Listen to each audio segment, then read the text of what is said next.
Hello everyone, this is Dr. E, and for today we're going to be working on different ways on how we write our conditional statements in geometry.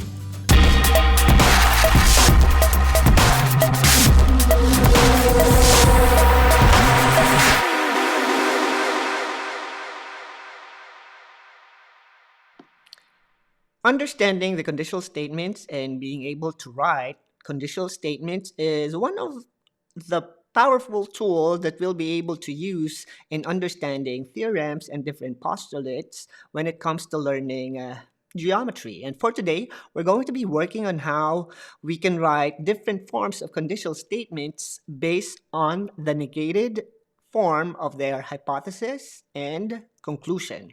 So negation, by definition, it says that the negation of a statement is formed by writing the negative of the statement.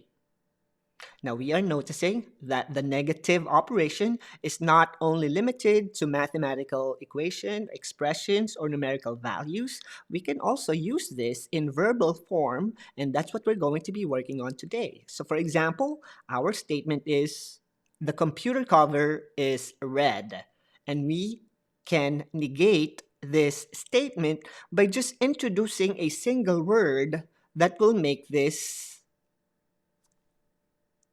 negated, or a negated version of the computer cover is red. And that word is simply not. So in this particular negated form of our original statement, we now have the computer cover is not red. So that's how simple it is to negate our statement from its original form. And since we are working with a mathematical problem, we can convert this statement into its symbolic form so that we'll be able to manipulate this according to its mathematical notation.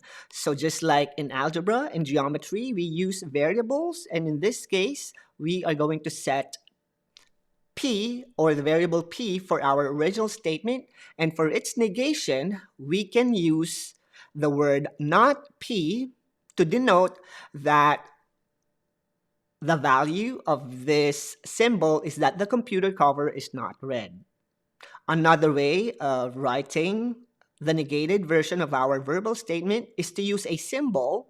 Since we love symbols in mathematics, we can use this little wave symbol right next to P, which reads as not P. So this is how we formulate our negated value of our statement using our variables. So now that we know how to negate and how symbols are used for a negated part of our statement, let's have a new conditional statement wherein our P is a figure is a square and Q is it's a quadrilateral. So now that we have our P and Q, we can now form our conditional statement using the if-then form, which is if a figure is a square, then it is a quadrilateral. So this is an example of a conditional statement, and we know that we can change this in symbolic form into P then Q. So those are the two ways on how to write the conditional statement PQ, given that we have defined what P and our Q is. Now, why is this important? Because this is how we'll be able to articulate and understand how we manipulate our P and Q so that we can form a new set of conditional statement from our original statement, which is if a figure is a square, then it's a quadrilateral. We can now write its converse using this formula, which is Q, then P. Notice that we only switched the placement of our P and Q, and now we have its converse. So in statement form or in sentence form, Q then P would be if it's a quadrilateral, then a figure is a square. So that is basically the converse of our conditional statement. If it's a quadrilateral, then the figure is a square.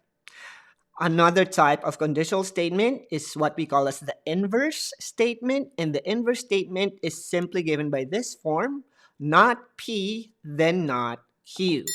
And how are we going to write this in sentence form? We know that negating P and Q will give us if a figure is not a square, then it is not a quadrilateral. So this is an inverse um, statement given by our conditional statement P then Q. And the last type of conditional statement that we can form is what we call as the contrapositive.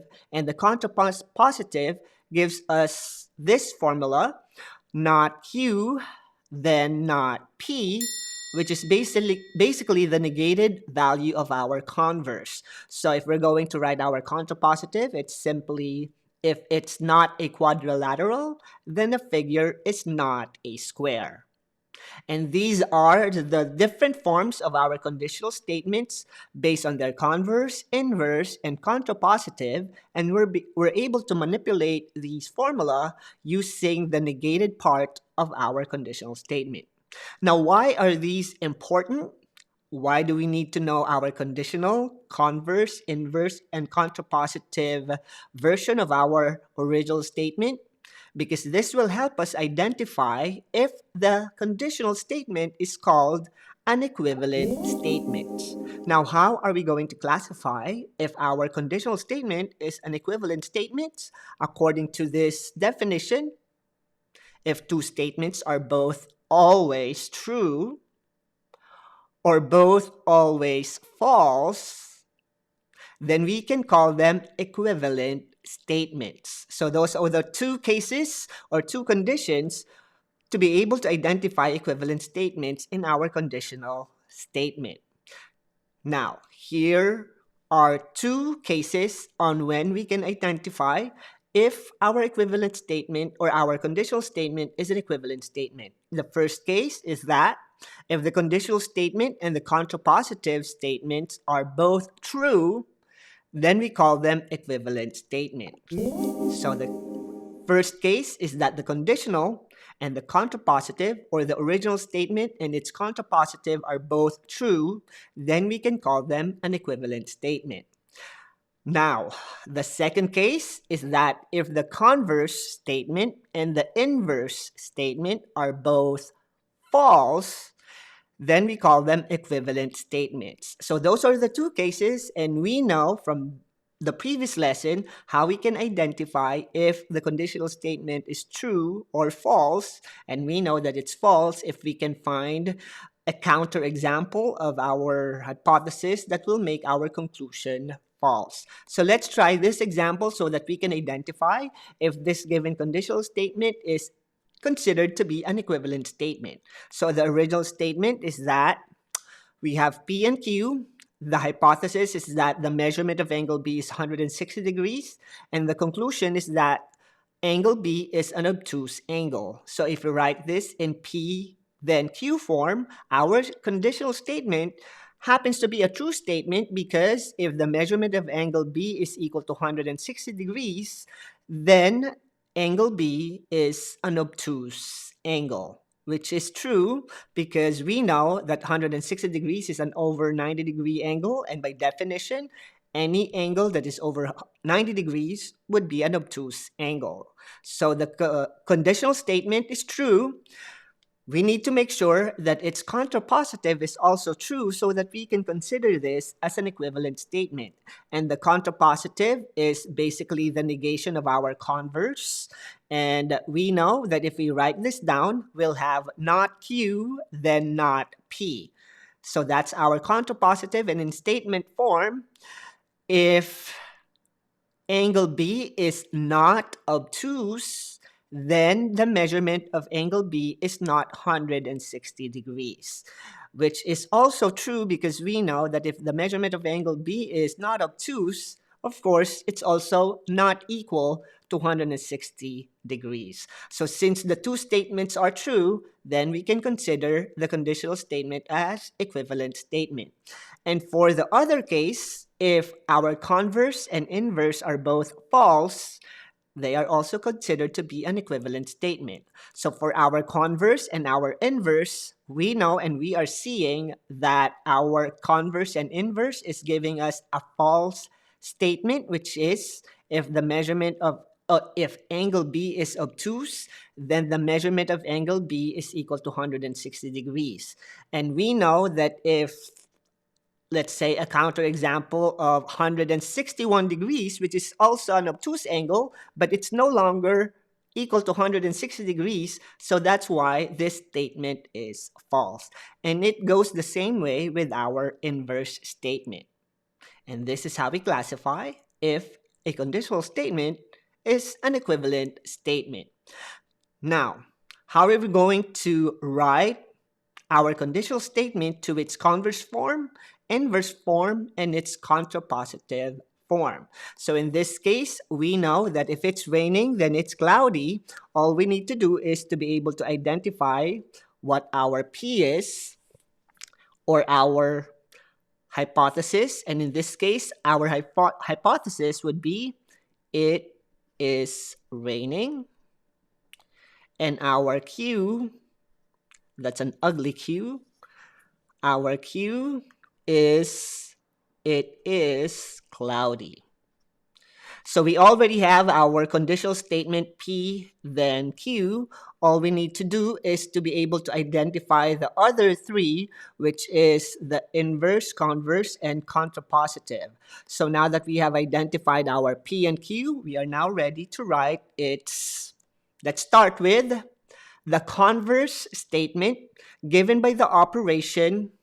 That's why we need to know our operation, Q, then P. So if we're going to write Q, then P, all we have to do is to write if it is cloudy, then it is raining. So this is now our converse statement given by this form, P then Q. If it's cloudy, then it's raining. So that's how basic and simple rewriting our conditional statements in its different formation. The second formation is the inverse. So we need to know our formula for the inverse, and the inverse is that it's not P, then not Q. So by using our conditional statement, not P, then not Q would be if it's not raining, then it is not cloudy. So that's our inverse. And for the last formation, we have our contrapositive. And the contrapositive, as we know, is the negated form of our converse. So all we need to do is to negate Q and negate P. So we have not Q, then not P. So since we're able to negate it, all we need to do is to write it down as if it's not cloudy, then it's not raining, which is the negated form of our converse function. Now the question is, do you think that this statement is an equivalent statement? Comment it down below, write it down, and let's see how you're going to articulate and reason out why this statement is equivalent or maybe not equivalent. So for your Numberbender challenge for today, can you write your own example of equivalent statement? So we have two cases of those statements that can qualify as equivalent statements. So let's see if you're able to understand how we are forming our different types of conditional statements to produce an equivalent statement. And this is our lesson for today in conditional statements. So we've learned that there are different ways on how we can write our conditional statement by using the negated version of our hypothesis or parts of our conditional statements. It could be the hypothesis and the conclusion, and by using our formula or how we write things in its converse, inverse, and contrapositive form, we'll be able to perform those types of conditional statements. This is Dr. E, and see you again next time. Bye!